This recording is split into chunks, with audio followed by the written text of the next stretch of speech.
Hello everyone, it's a blessed Sunday. Welcome to Livewithmarie's podcast. So today I wanted to bring up an issue which is about mental health. A lot of people doesn't like to talk about it, or they feel some type of way about talking about their situations, or they think that they're crazy, or people just are quick to judge someone without knowing their situation. So within this rough 2019, 2020, 2021, it's been rough. It's been rough not only for people with mental health, but it made people get into this situation due to losing their jobs, losing their loved ones, especially with COVID going on. So I feel like this is a conversation that everybody should have. If you have a friend, you have a family member, always remember to reach out, even if it's a little text saying hi, just texting you to see how you're doing. Hope you have a blessed day. Hope everything is well. And see if they're going to continue the conversation or they're just going to end it. But it's always good to check up on someone you love. Even if you don't even love them, but you know that they're in a situation they don't want to be in and they need a friend to listen, be that friend. So what if someone talks to you about their mental health? What do you do? So here it goes. First things first, make sure you listen. Let them finish their sentences and complete thoughts without you interrupting them. After they have finished, then you could go ahead and respond.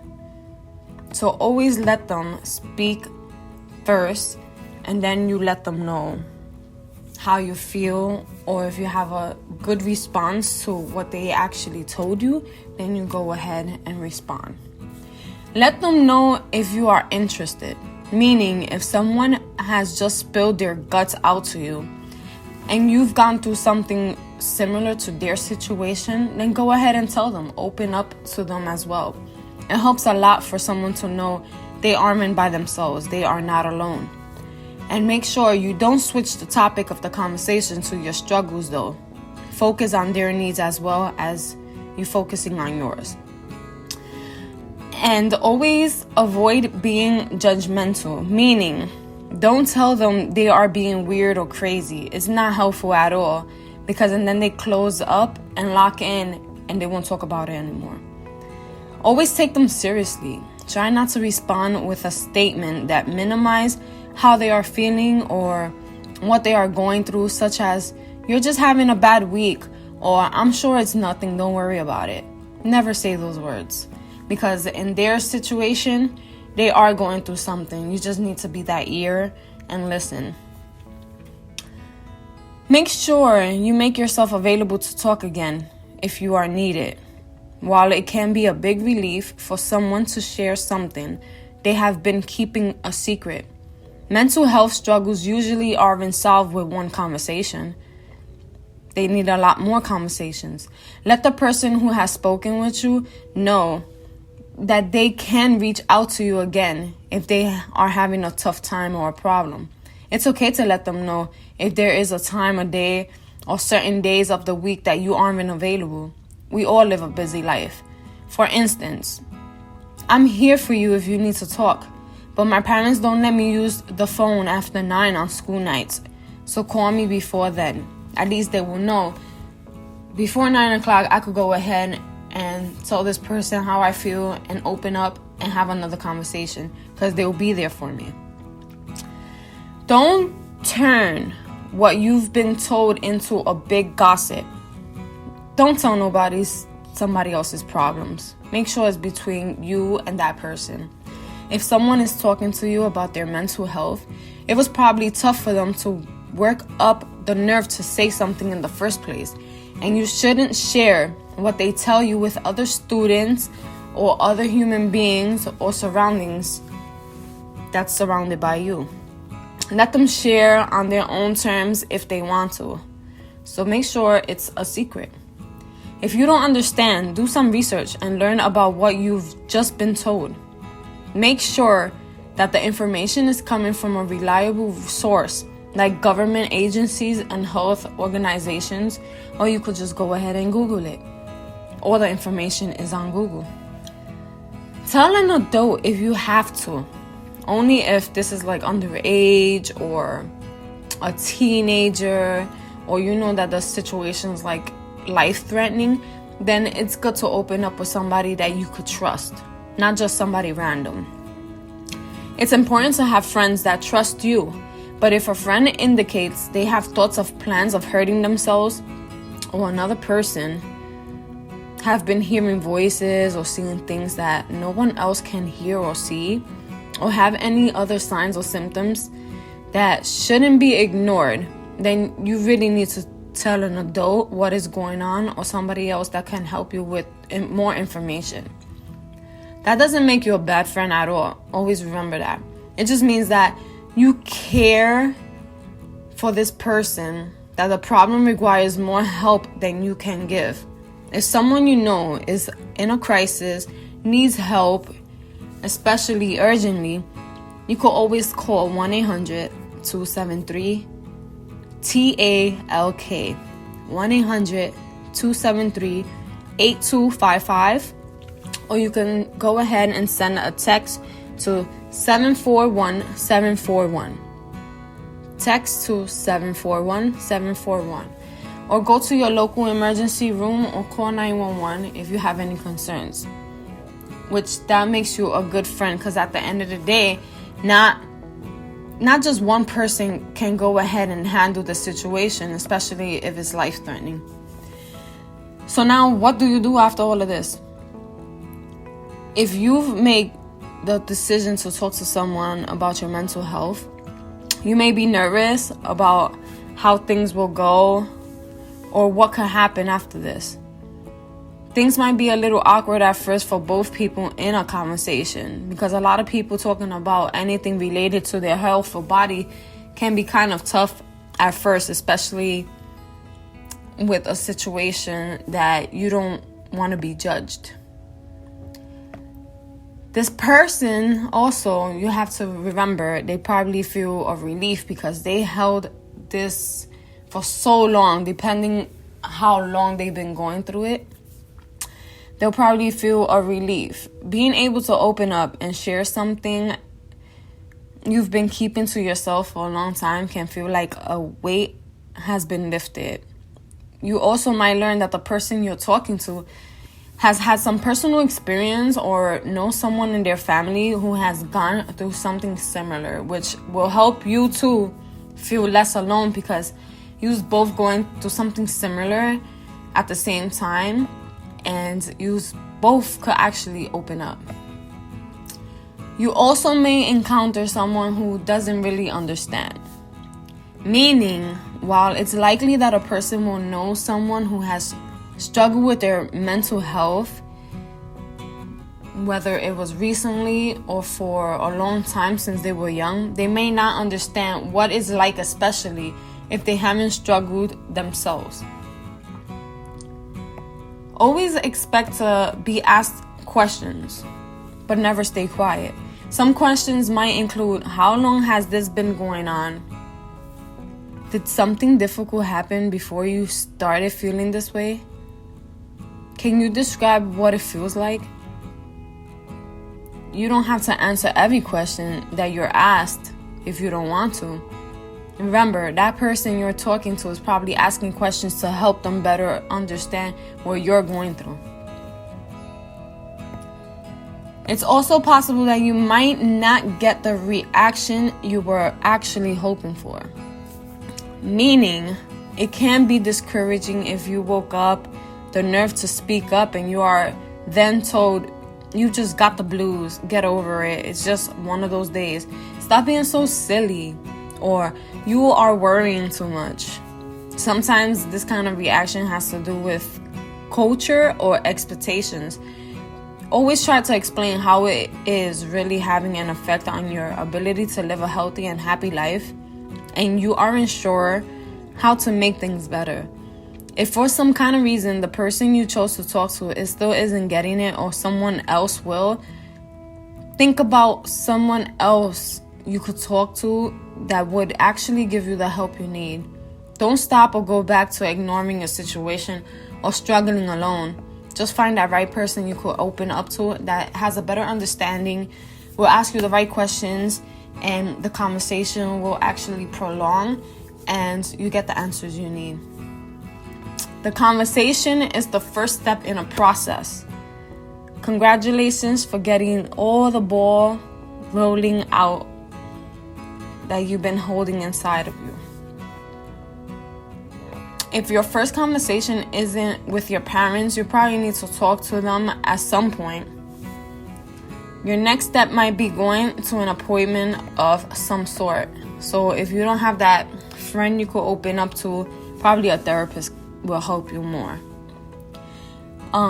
Your next step may be to start with someone at school, like a guidance counselor or school psychologist, or visit your regular family doctor or psychiatric, or with another kind of treatment provider like a therapist or a social worker. These professional people can literally help you figure out what exactly is going on and how to start giving you the help that you actually need. You might need to talk to more than one person to find someone who could be the most helpful for you and who makes you feel more comfortable about it. It takes time to get better, but you could be going through something that's a situation that is prolonged, which can improve with time to process feelings. For a little example, grief after the death of a loved one, or a tough breakup, or adjustments to your environment, like switching lockers to get away from someone who is a bully, or you could have a more long-term mental health issue. Mental health issues are common and treatable. However, you may have to try a few different things to find the right type of treatment or a combination or strategies that works best for you. Also, supporting someone with a mental illness, just be patient with them. Offer to help out with chores if they struggle with motivation and certain tasks. Do not attempt to diagnose them or play doctor. Just be a friend that they need. Make sure you offer them advice when they ask you. Make sure you listen when they want to vent. Spend time with them, but give them space if they ask for it. Make sure you look after your own mental health as well. You cannot pour from an empty cup, meaning do not pour so much of your situation on top of theirs because they're already going through enough. Always remind them of how much they mean to you if you are close to them. Read up on their illness. Inform yourself of potential symptoms, triggers, and certain behaviors that you actually see. Always remember, it is okay to not be okay. But ask for alone time. It's okay to say no. It's okay to show your emotions. Set clear boundaries. It's okay to ask for space. Ask for your personal space. And put yourself first. There's nothing wrong with that at all. So what do you say to someone struggling with their mental health? So someone asked me, what do I say then to someone that's actually struggling with their mental health? Step 1, I care about you and want to help. What you don't say, we all go through times like this. Step 2, you are important to me. Your life is important to me. What you don't say, you have so much to live for. Why do you want to die? Step 3, tell me what I can do now to help you. What you don't say, what do you want me to do? I can't solve your situation or your problem. Step 4, you are not alone in this. I'm here for you. What you don't say, you'll be fine. Stop worrying too much. Step number 5, talk to me. I am listening. What you don't say, here's my advice. And the last one, we will get through this together. What you really don't say, what's wrong with you? Shouldn't you be better by now? We all go through tough times and people help us through them. Other times we have been worried about other people's mental health, whether they are a friend, a family member, or a colleague. There are many ways to support somebody you actually care about. So how do I know if someone has a mental health problem? This is a question you usually ask yourself.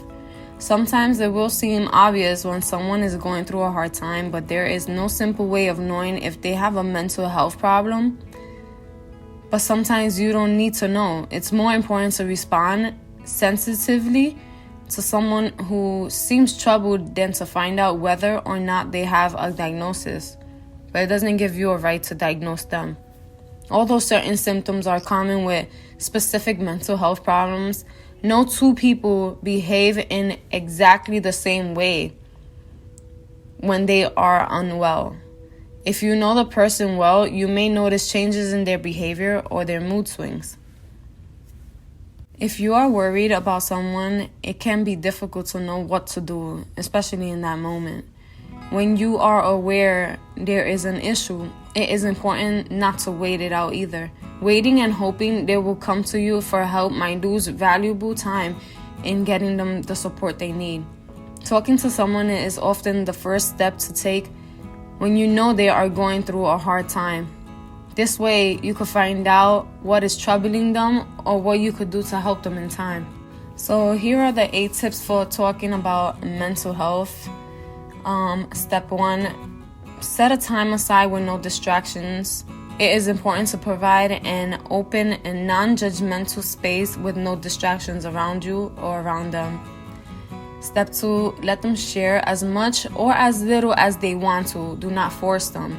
Let them lead the discussion of their own pace, at their own pace.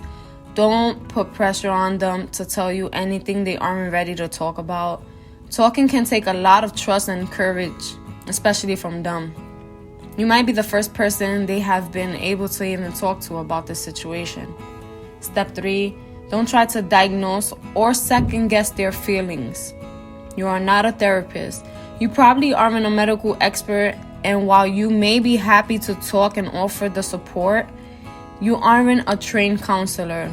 Something might not come out right. Try not to make assumptions about what is wrong or jump in too quickly with your own diagnosis or solutions. Like I said, we are not a therapist. We're just a friend and an open ear. Step 4, keep questions open-ended, meaning say, why don't you tell how you are feeling, rather than I can see you are feeling very low. Try to keep your language neutral, give the person time to answer, and try not to grill them with too many questions. Step number 6, make sure you listen carefully to what they are actually telling you. Repeat what they have said back to them to ensure you have an understanding and you understood what they were saying. You don't have to agree with what they are saying, but by showing you understand how they feel, you are letting them know you respect their feelings and have a little understanding. Step 7, offer them help in seeking professional support and provide information on ways to do this. You might want to go to the GP with them, which is a therapist, or help them talk to a friend or a family member. Try not to take control and allow them to make decisions. Step 8, know your limits. Ask for help or signposts if the problem is serious. If you believe they are in immediately danger or they have injuries that need medical attention, you need to take action to make sure they are safe. Also remember, if it is a family member of yours or a close friend you are concerned about, they might want to talk to you and only you. Try not to take this personally. Talking to someone you love can be difficult, as they might be worried they are hurting you. It is important to keep being open and honest and telling them that you care. It may also be helpful to give them information of organizations or people they can reach out to. So how do you respond in a crisis? People with mental health problems sometimes experience a crisis, such as feeling suicidal or experiencing their own or a different reality. You may feel a sense of crisis too, but it is important to stay calm yourself. There are some general strategies that maybe could help you or them. Listen without making judgments and concentrate on their needs in the moment. Ask them what will help them. Reassure and signpost to practical information or resources. Avoid a confrontation. Ask if there is someone they would like you to contact for them and explain their situation. Encourage them to seek appropriate professional help, or if they have hurt themselves in any kind of way, make sure they get the help they need. So my advice to you personally is, I know certain people that has mental health situations and they open up to me, and I'm an ear to listen. I'm a great person to give advice to, and they always reaching out to me because they believe in me and they know that I care and I'm someone they could trust because I don't go ahead and spread their situation out there. So if you have a family member or a friend, make sure you are that support system that they need. Never feel guilty as well if you was having conversation and you giving the person advice and they don't take it. Sometimes you cannot change a person that does not want to be changed. You cannot help a person that does not want to be helped. So at least you're doing your part. So with this podcast, it's just opening up on circumstances and situations that everybody's going through, and we all know that someone that is not situated in the right place and time and in life the way they want to be. But don't make it more harder upon themselves talking about your own problems. Just make sure, like I said, you be that ear, you be that voice, and you be that help they looking for. So I say stay safe, God bless, and if you have YouTube, you may find me as Livewithmarie and subscribe to my channel. This podcast will be uploaded as well on my YouTube channel. God bless you all. Stay safe. And I hope this podcast helps out not only you, but someone out there going through this situation. Bye, guys.